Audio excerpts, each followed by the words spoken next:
বৃন্দাবন তো ছোটোবেলাতে খেলাধুলা করতে করতেই ওই যে চলে গেল ঢাকা। আমি তো বৃন্দাবনে কোনো করে মানুষ করছি, বৃন্দাবন আমার চিনবি না। এই ঘরে উনি থাকতেন? হ্যাঁ আপনি দেখছেন ওনাকে? হ্যাঁ, ওনার বাবা মা মারা গেলে আইসে কত। আসছে? হ্যাঁ, এখন আর আসে না? এখন আর আসে না। বৃন্দাবন দাস পাবনা জেলার চাটমোহর উপজেলার সারোরা গ্রামে তিনি জন্মগ্রহণ করেন। তার পিতা স্বর্গীয় দয়াল কৃষ্ণ দাস ছিলেন একজন প্রখ্যাত কীর্তন শিল্পী, পদাবলী কীর্তন ও সাহিত্যে অগাধ পাণ্ডিত্যের অধিকারী ছিলেন। পরিশ্রম সৌভাগ্যের প্রসূতি, তবে সফলতার সীমা পরিসীমা নেই। যে যার মতো সফল হয়ে তুষ্ট থাকেন, আবার কেউ সফলতার সীমানা নির্ধারণ করতে পারেন না, অসন্তুষ্ট নিয়ে জীবন যাপন করেন। প্রকৃত ও যথার্থ পরিশ্রম একটি মানুষের জীবনের সৌভাগ্যের লক্ষ্যে ডেকে আনে। বলতে চাই, বর্তমান সময়ের সবচেয়ে আলোড়ন সৃষ্টিকারী নাট্যকারের কথা।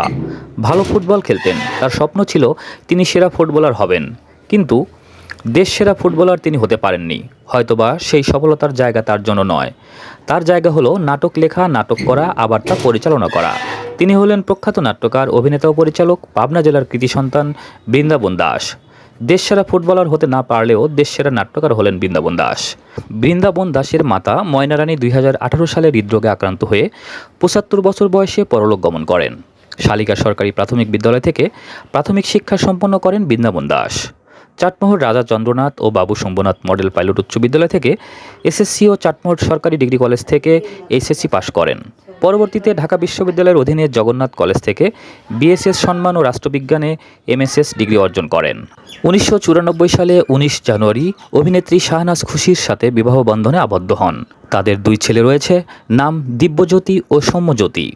তার উল্লেখযোগ্য নাটকগুলো হচ্ছে হারকিপ্টে, সার্ভিস হোল্ডার, শিলবাড়ি, পালবাড়ি, মোহর শেখ, বিবেক মজিদ, আলামত, আর মাত্র কটা দিন, তৃতীয় পুরুষ, জামাই দাওয়াত, মেম্বর, গান মজিদ। বৃন্দাবন দাসের লেখা উল্লেখযোগ্য নাটকগুলোর মধ্যে রয়েছে কাত্তেমানা, দাড়ির খেলা, অরণ্য সংবাদ, কন্যা, ঘরকুটুম, অনিশ্চিত যাত্রা, আলতা সুন্দরী, মানিকচোর, বিয়ের ফুল, গরুচোর, কলেজ স্টুডেন্ট, ওয়ারেন, টক শো, জামাই মেলা ইত্যাদি। আচ্ছা, এই ঘরটা কি বৃন্দাবন সাহেবের তো ঘর না? এটা ওর মা ঠাকুর ঘর, ওনার মা ঠাকুর ঘর, মায়ের ঠাকুর ঘর। হ্যাঁ। এখানে কি করতেন? এখানে পূজা পাইল করতো, ওর বাবা পূজা জব টপ সাহিত্য এইসব এখানে করতো? এখানে। আপনি তখন দেখছেন? হ্যাঁ, আমরা এসে দেখেছি। আপনি কত বছর ধরে থাকেন এখানে? আমি তাও 15 বছর তো হয়ে গেল।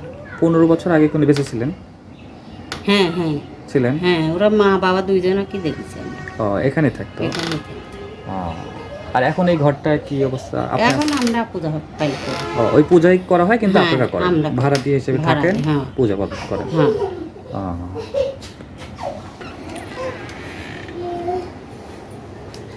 আচ্ছা, এখন উনি থাকতেন কোন ঘরে? এই ঘরে, এইদিকে একটু, এইদিকে আসেন, সামনে আসেন। এই ঘরে থাকে। এই ঘরে উনি থাকতেন? হ্যাঁ আপনি দেখছেন ওনাকে থাকতে? হ্যাঁ, ওনার বাবা মা মারা গেলে আইসে কত। আসছে? হ্যাঁ, এখন আর আসে না? এখন আর আসে না। এখন তো অনেক ব্যস্ত। এখনো ব্যস্ত মানুষ। আর হলো গা ছেলে পেলের লেখাপড়া, আসলেও বন্ধুরে বাসায় আসে, বাড়ির থেকেও থাকে না, আসে না। ওনাকে থাকা দেখছেন এই ঘরে আপনি? না, আমি থাকা দেখি দেখেন নাই, আপনি শুনছেন যে ঘরে আমি থাকে? শুনেছি যে ঘর থাকিছি। পড়াশোনা এখানে থেকে? পড়াশোনা হ্যাঁ স্কুলেই করেছে। স্কুলে করছে সেটা তো জানি, কিন্তু এইখানে থেকেই এই ঘরে থেকেই পড়াশোনা করতো? লেখাপড়া করেছে। ওনার থাকার ওনার কি কোনো জিনিসপত্র আছে এখানে? কোনো জিনিসপত্রই নেই। উনি যে পড়তো, পড়াশোনা করতো, না, টেবিল বা না, যেখানে না, শুইতো, কিছু নেই। কিছু নাই না? এখন ঘরটা একটু দেখি আমি। এই জায়গায় খাটছি লেখাটা। কোন এই জায়গায় খাটছে লেখাটা। কোন জায়গায় খাচ্ছিল? এই জায়গায় মানে যেখানে খাট আছে এই জায়গায় খাট ছিল। সে খাট দেখেন নাই না? না, আর এই জায়গায় টেবিল ছিল, আমি গ্যাস বসানিছি। এখানে টেবিল ছিল? হ্যাঁ, সে টেবিল? সে টেবিল নাই, ওই মাঠ ঘরে। এখন সব ভাঙি চুরি গেছে, কতদিন আগে করেছে, 30 বছর আগেকার কথা। এখন আর নাই। আচ্ছা, তাহলে ওনার মা থাকতেন কোন ঘরে? ওনার মা থাকতে মা বাবা এই ঘরে। মা বাবা দুইজনে এই ঘরে থাকতেন? হ্যাঁ, এই ঘরে। ঘরটা ঘর খোলা নাই তো, তার চাবি উড়ে কাছে। ওনাদের কাছে? হ্যাঁ, উড়ে কাছে থাকে। কতদিন আগে আসছিল? খুলছিল কতদিন আগে? অনেক দিন আগে, মানে তাও 3 বছর আগে। 3 বছর আগে খুলছে? হ্যাঁ, খুলেছে। এর মধ্যে আর খোলা না না? না না, কেউ আসেও না? কেউ আসেও না, খোলেও না। আর পাশের রুমটা? পাশের রুমটা এমনি বাথরুম ছিল, বাবা মা বাথরুমে যাইতে, এটা বাথরুম। আর এটা এমনি ঘর, নাতিপুতিরা এসে থাকতো। আচ্ছা বৃন্দাবন সাহেবের সাথে কথা হয়েছে আপনার? হ্যাঁ, উনি কেমন মানুষ? ভালো মানুষ, খুব ভালো মানুষ। খুশির সাথে কথা হয়েছে। কথা হয়েছে না? খুশিও ভালো মানুষ।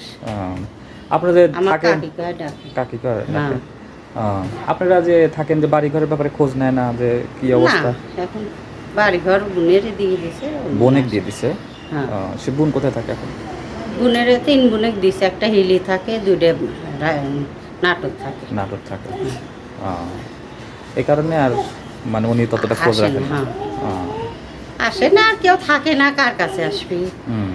একটা জ্যাঠা তো ভাই থাকে ওইদিকে, তাও সেরকম মনে ফোনে কথাবার্তা হয়। তার বাচ্চাটা মরে গেছে, আর তার ভিতর আইছিল একবার, ভাইস্তে মরে গেলে, তারপরে আর আসে টাসে না।